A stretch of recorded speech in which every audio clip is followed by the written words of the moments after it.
নমস্কার সকলকে। আমার পেজের আরেকটি নতুন ভিডিওতে আপনাদের সকলকে অনেক অনেক স্বাগত।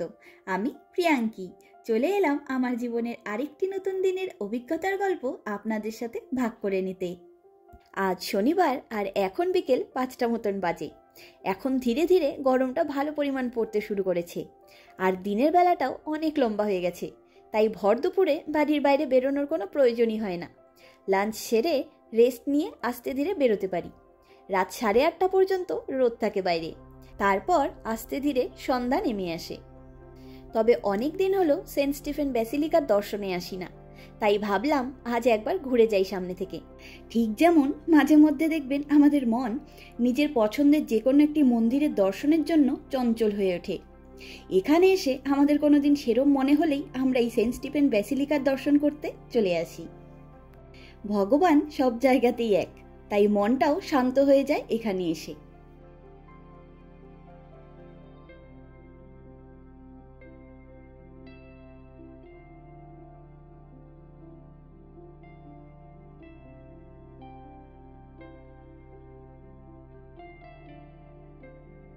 তবে এদিকে এসে দেখলাম যেমন ট্যুরিস্টদের ভিড় আর তেমনই ভীষণ রোদ পড়েছে ব্যাসিলিকার সামনেটায়, আর একটাও বসার জায়গাও ফাঁকা নেই। সারা শহরের ট্যুরিস্ট স্পটগুলোতে এই সম্পূর্ণ গরমকালের উইকেন্ডে যাওয়ার কোনো উপায়ই থাকবে না। যদিও বুদাপেস্টের প্রায় সারা বছরই ট্যুরিস্ট থাকে, কখনো কম কখনো বেশি, তাই নিজেদের মতন এক এক দিন এক এক পার্কে গিয়ে বসে থাকতে বেশ ভালোই লাগে। তাই নিজেরা কিছুক্ষণ দাঁড়িয়ে সরাসরি চলে এলাম বুদাপেস্ট সিটি পার্কে। এদিকের এই ব্যাপারটা বেশ ভালো, যে কোনো পার্কে চলে যান আপনি, কোনো না কোনো জায়গা ঠিক শান্তি মতন বসার সুযোগ পেয়ে যাবেন। আমরা আজ এলাম বুদাপেস্ট সিটি পার্কের একদিকে। এদিকে ভীষণ সুন্দর একটা ইন্টারেস্টিং জায়গার খোঁজ পেলাম, তবে সেটি আপনাদেরকে পরে কখনো সুযোগ বুঝে ভিডিও করেই দেখাবো, নাইলে ঠিক বোঝাতে পারবো না। আর আজকে সেই জায়গার ভীষণ ভিড় আর নানা রকম অ্যাক্টিভিটি চলছে, তবে বেশিরভাগই সব পুচকেদের ভিড় সেখানে, তাই তাদের খেলায় বা অ্যাক্টিভিটিগুলোতে ব্যাঘাত না ঘটিয়ে আমরা সরে এলাম। বুদাপেস্টের সিটি পার্ক জায়গাটি সত্যি সবুজ স্বর্গের মতন সুন্দর হয়ে থাকে গরমের দিনগুলিতে, কিন্তু আজকে আমরা এলাম মিলেনিয়াম হাউসের সামনে রোজ গার্ডেনে। আমি প্রথমে দূর থেকে দেখে ভেবেছিলাম এটা কোনো বিয়েবাড়ির ডেকোরেশন চলছে, ঢুকতে পারবো না, কিন্তু সামনে এসে দেখলাম এটি একটি গোলাপ বাগান। ভাবুন খালি, এগুলি যে সত্যি ফুল সেটা বিশ্বাস করতে সময় লাগলো আমার। কি অসাধারণ সুন্দর চারিদিকটা।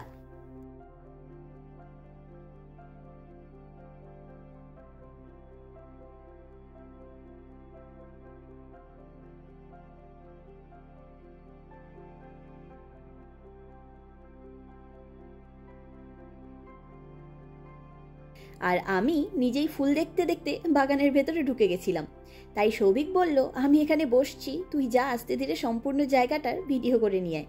তাই আবার বাইরে থেকে ভেতরে যাচ্ছি। সবার আগেই দেখলেন দুই ধার বরাবর লাল টুকটুকে গোলাপের ভিড়, আর ফুলগুলো এত এত পাপড়িতে ঠাসা, ওই জন্যই প্রায় সব ফুলগুলি লণ্ঠনের মতন ঝুলে রয়েছে। নিজের ভারে এরা নিজেরাই কুপোকাত।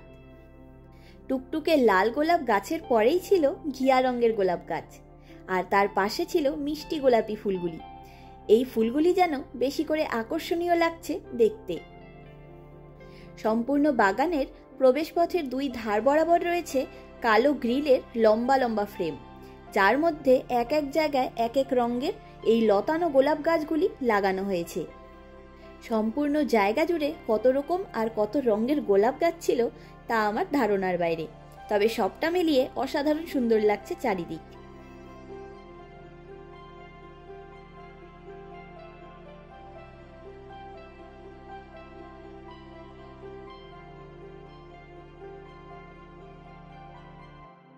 সামনের এই বিল্ডিংটির বর্তমান নাম মিলেনিয়াম হাউস। এটি সবার প্রথম তৈরি হয় 1885 খ্রিস্টাব্দে, তবে এই বিল্ডিংটি নানা সময়ে নানা কাজে ব্যবহার হয়েছিল। এই শহরের অন্যান্য ঐতিহাসিক বিল্ডিংয়ের মধ্যে এটিও একটি। দ্বিতীয় বিশ্বযুদ্ধের সময় এটিকে হাসপাতাল হিসাবে ব্যবহার করা হয়, কিন্তু পরে দ্বিতীয় বিশ্বযুদ্ধের সময়কালেই এই বিল্ডিংটি ভীষণভাবে ক্ষতিগ্রস্ত হয়েছিল। পরে এই বিল্ডিংটির নানা রকম কাজের দ্বারা এই রূপে রূপান্তরিত করা হয়েছে। তবে বর্তমানে আমরা এই বিল্ডিংয়ের যে রূপ দেখছি তার সংস্কার হয় 2017 থেকে 2019 খ্রিস্টাব্দের মধ্যে। এর ভেতরে এখন এক্সিবিশন হল আর একটি কফি হাউস রয়েছে। চারিদিকে নানা রকম ফটোশ্যুট চলছে। আমরাও কিছু ছবি ভিডিও তুলেছি, কিন্তু সামনে থেকে দেখতে আরো বেশি সুন্দর লাগছে।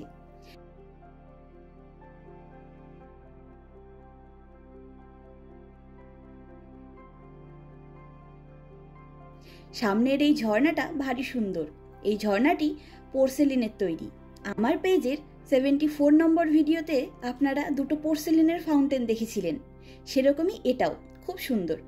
আর এখানকার সব বাচ্চাগুলি জল ধরতে যে কি ভালোবাসে, বাবা গো বাবা।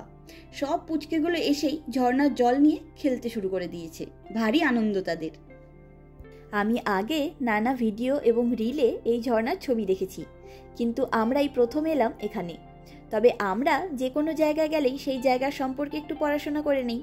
সেটা করতে গিয়েই চোখে পড়লো এই জায়গার শীতের সময়কার ছবি।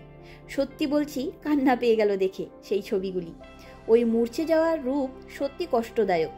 তবে এখন আমরা এই বাগানের প্রাণোচ্ছল যে রূপ দেখতে পাচ্ছি তা সত্যি মোহময়ী। ভীষণ সুন্দর একটি শান্ত জায়গা। তবে আমরা বেশ খানিকক্ষণ সেখানে বসলাম।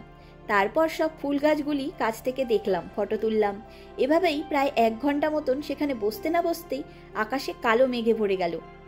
তবে এখানে কোনো লোকের মধ্যে বাড়ি ফেরার তাড়া কিংবা বৃষ্টিতে ভেজার ভয় আমাদের চোখে কোনোদিনও পড়েনি। যারা ট্যুরিস্ট তাদের বাদে লোকাল লোকেরা কেউই আবহাওয়া খারাপ ভালোকে খুব একটা পাত্তা দেয় না।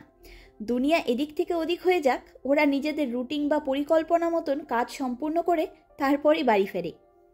তবে আমার মনে হয় বুদাপেস্টের এই সিটি পার্কের সাথে আমাদের কোনো একটা প্রবলেম চলছে। পরপর 3 বার এখানে এসে আমরা এই বৃষ্টির তাড়া খেয়ে বাড়ি ফিরছি।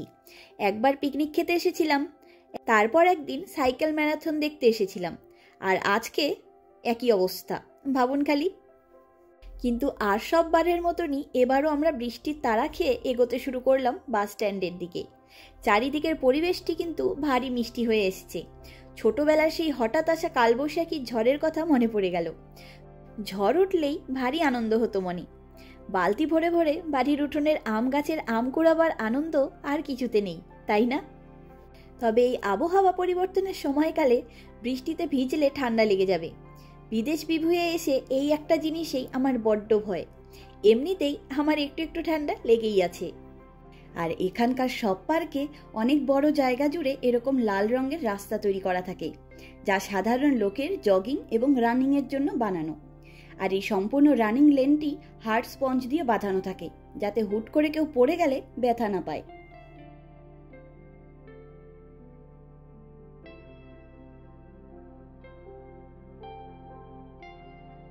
প্রায় দৌড়াদৌড়ি করেই বাসে উঠে বসলাম অবশেষে।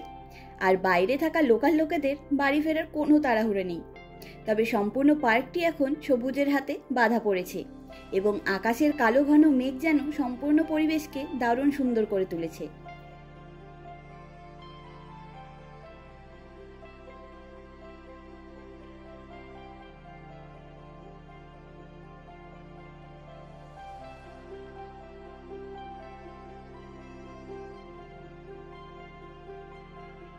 আর সামনের এই হলুদ বিল্ডিংটি বুদাপেস্টের বিখ্যাত থার্মাল বাথের জায়গা।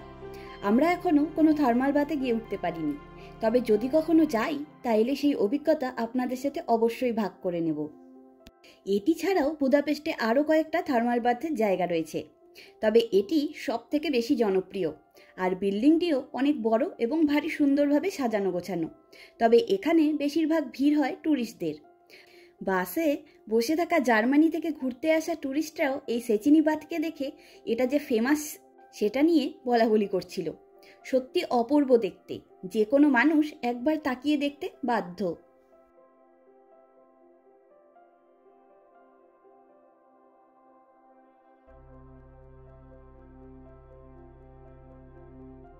আর আমরা বাসে উঠতে না উঠতেই চারিদিকে ঝড়ো হাওয়া দিতে আরম্ভ করে দিয়েছে। সামনের দিকটা দেখুন কি কালো মেঘ করে এসেছে, আর তেমনই হাওয়া চলছে বাইরে।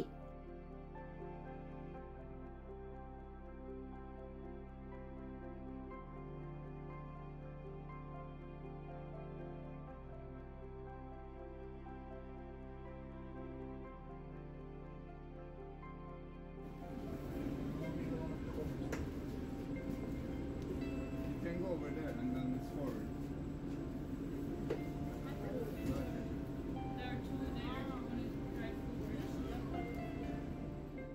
আমরা বাসে করে রওনা হওয়ার 5 মিনিটের মধ্যেই শুরু হলো মুষলধারার বৃষ্টি।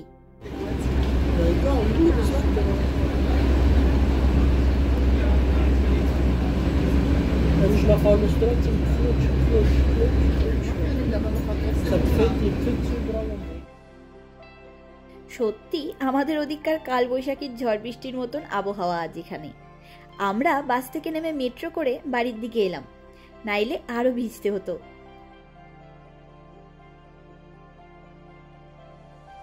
ওই যে আমাদের অ্যাপার্টমেন্টের বিল্ডিং। বৃষ্টিতে ভিজে আমাদের দুজনেরই ভীষণ খিদে পেয়ে গেছে, তাই পাড়ার একটা রেস্টুরেন্ট থেকেই রাতের জন্য খাবার নিয়ে ঘরে ঢুকবো একবারে। তবে প্রায় 1 ঘন্টা মুষলধারে বৃষ্টি হওয়ার পর এখন সম্পূর্ণ পরিবেশ বেশ শান্ত আর ঠান্ডা হয়েছে, তবে চারিদিকে গাছের পাতা ছড়িয়ে ছিটিয়ে রয়েছে।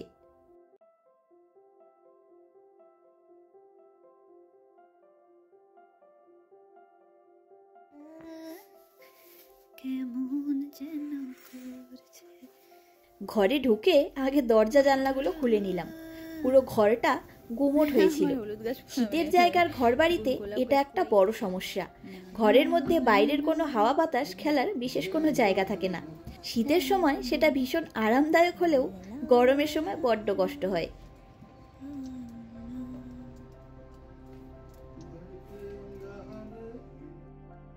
আর এখন রাত 8:45 মতন বাজে। বাইরের আবহাওয়া আবার সুন্দর রোদ ঝলমলে হয়ে উঠেছে। তবে আমরা দুজনেই ফ্রেশ হয়ে নিয়েছি, এখন ডিনার করে নেব। ওদের 1 প্লেট খাবারই হয়ে যায়। রামেন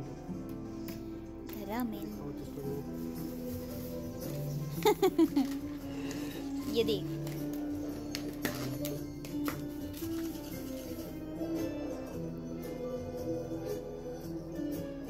ওদের রাইস ভালো হবে ভাই? ওদের রাইস ভালো হবে? এমনি সাদা রাইস খেয়েছি।